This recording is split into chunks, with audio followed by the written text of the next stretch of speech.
How do you find time for clients, returning new client phone calls, billing, paperwork, marketing, blogging, all the things that go into running a smart practice?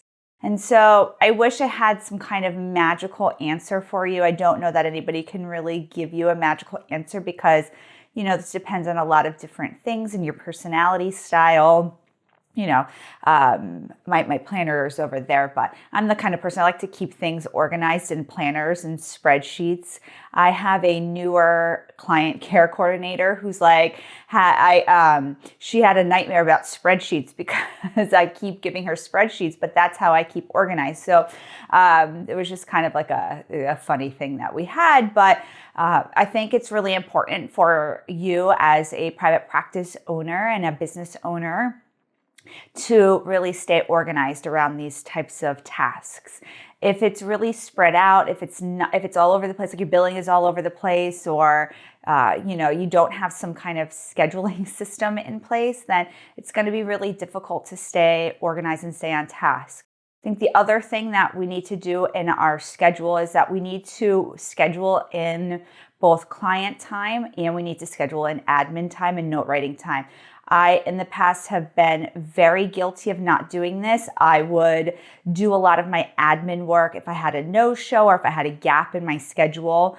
And sometimes we're disciplined enough to do that, and sometimes we're not disciplined enough to do it. There are many times when, let's just say, I had a late cancellation, and I have an hour and I'm like, oh, now I can go to the store and buy this thing I've been waiting for. I'm going to Target or, whatever. Or there are other times when, yes, I got all my notes done because I was behind or I just needed to do that. I think utilizing our time well is going to be important and being structured around that. But I also think depending on the phase that you're at, if you're a solo practitioner, you're seeing 20 clients a week, I want you to put into your head, you might be working 25 hours a week. And I want you to put in, if you're working, let's just say you work 4 days a week and you work 5 hours, you need to put an admin hour every single day.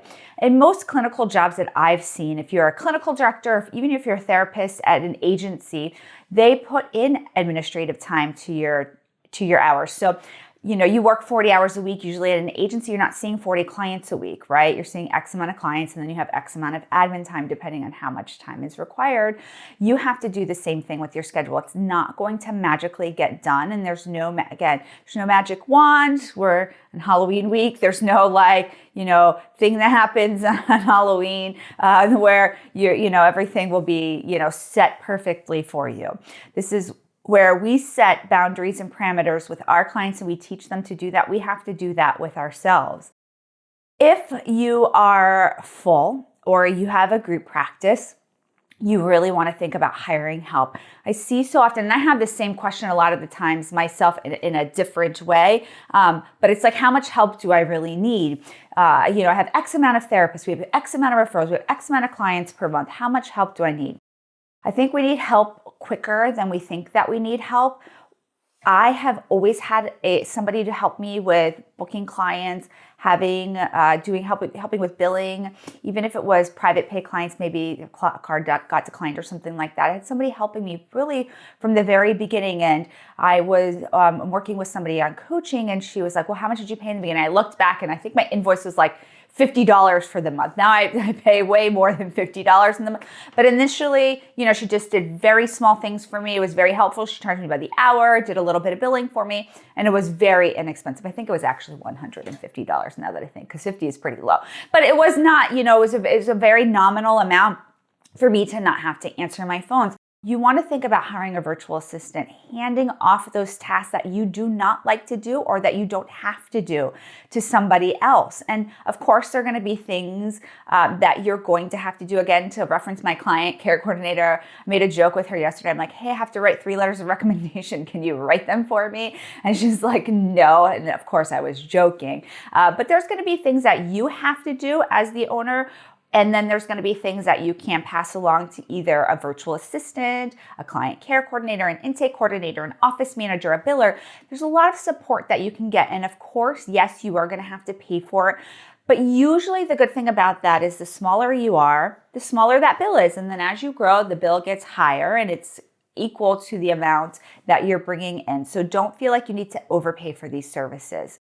So you do need help in your private practice. I'm going to give you another tip on how to balance all of the things you need. But first, let's give a shout out to our sponsor, TherapyNotes. If you're looking for an electronic health record that's really full service, one that can help you run your practice, keep you organized, give you that schedule, and really help you keep on task with all the different things you need to do, like write notes, treatment plans, billing, I want you to check out TherapyNotes. The other thing about them is they have wonderful customer service. So go ahead and check out TherapyNotes for your electronic health record needs. So going back to, you have to stay organized and you have to hold yourself accountable. You need help. And also, I think we just need to manage our expectations as clinicians and business owners. It's not always going to look perfect. You might always be a little bit behind in this one area. You might be really great at getting your notes done, but you might really sort of like not be that great at doing back billing or something. So know your strengths, know your weaknesses, hire for your weaknesses, but also manage your expectations. Everything doesn't have to be perfect. Does it always have to be done in a way that, you leave on Friday and every single task is checked off? Just like we teach our clients to have compassion for themselves, we have to have compassion for ourselves. It is a lot of work managing, again, intakes, phones, emails, networking, psychiatrists wanting to do, reciprocal referrals, and you need to talk about, clients. You have to see your clients, right? That takes up the bulk amount of our time.